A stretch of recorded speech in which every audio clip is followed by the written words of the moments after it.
ನೀವು ಹೇಳಿದಂತೆ DK Shivakumar CM ಆಗ್ತಾ ಇದ್ದಾರೆ. ರಂಭಾಪುರಿ ಜಗದ್ಗುರುಗಳ ಮುಂದೆ ಕೈ ಶಾಸಕರು ಹೇಳಿರೋದು ಈ ಮಾತನ್ನ. ಏನಂತ ಚಿಕ್ಕಮಗಳೂರು ನಗರದಲ್ಲಿ ಶ್ರೀಗಳನ್ನ ಭೇಟಿಯಾಗಿದ್ದಾರೆ ಶಾಸಕರು.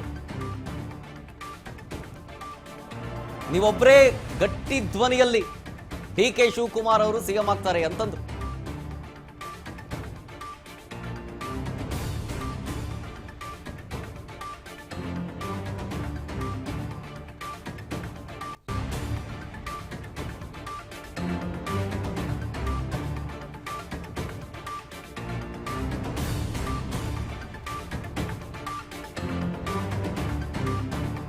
ನೀವು ಹೇಳದಂಗೆನೆ ಡಿಕೆ ಶಿವಕುಮಾರ್ ಅವರು ಸಿಎಂ ಆಗ್ತಿದ್ದಾರೆ.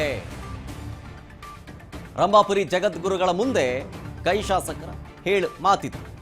ಚಿಕ್ಕಮಗಳೂರು ನಗರದಲ್ಲಿ ಶ್ರೀಗಳನ್ನ ಭೇಟಿಯಾಗಿದ್ದಾರೆ ಶಾಸಕರು.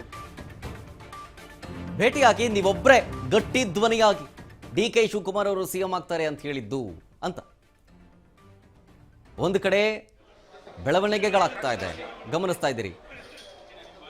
ಮತ್ತೊಂದು ಕಡೆ ರಂಭಾಪುರಿ ಶ್ರೀಗಳನ್ನ ಭೇಟಿಯಾಗಿ ಡಿಕೆ ಶಿವಕುಮಾರ್ ಅವರು ಮುಖ್ಯಮಂತ್ರಿ ಆಗಲಿ ಅಂತ ನೀವೊಬ್ಬರೇ ಹೇಳಿದ್ದು ಅಂತ.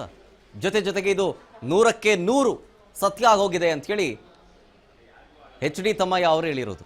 ಶ್ರೀಗಳನ್ನ ಭೇಟಿಯಾಗಿದ್ದಾರೆ. ಈ ಸಂದರ್ಭದಲ್ಲಿ ಅವರ ಆಶೀರ್ವಾದವನ್ನು ಪಡ್ಕೊಂಡು ಬಂದಿದ್ದಾರೆ.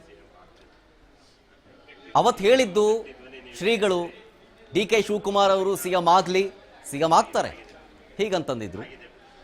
ಸೊ ಹಾಗಾಗಿ ಇವತ್ತು HD ತಮ್ಮಯ್ಯ ಅವರು ಭೇಟಿ ಮಾಡಿ ಶ್ರೀಗಳಿಗೆ ಧನ್ಯವಾದವನ್ನು ತಿಳಿಸಿ ಆಗಿದ್ದ ಬೆಳವಣಿಗೆಗಳ ಬಗ್ಗೆ ಮಾತನಾಡಿ ಆಶೀರ್ವಾದವನ್ನು ಪಡ್ಕೊಂಡು ಬಂದರು. 100ಕ್ಕೆ 100 ಡಿಕೆ ಸಿಎಂ ಆಗ್ತಾರೆ ಅಂತ HD ತಮ್ಮಯ್ಯ ಅವರು. ಅವ್ರ ಮಕ್ಕಳಿಗೆ ಸಂಸ್ಥಾನ ಜಗದ್ಗುರುಗಳು ಹೇಳಲಿಲ್ಲ. ಆಮೇಲೆ ಅವರು ಅಲ್ಲಿಗಿಂತ ಫಸ್ಟ್ ನಮ್ಮ ಪೀಠ ಮತ್ತೆ ಅಜಯನ್ ಪೀಠ ಇವೆರಡಕ್ಕೆ ಫೋಟೋ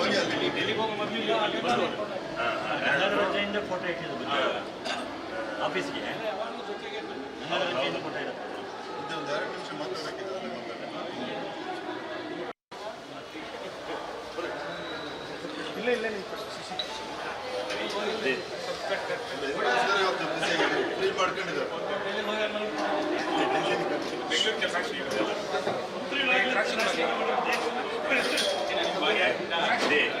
ತಮ್ಮ ಆಶೀರ್ವಾದ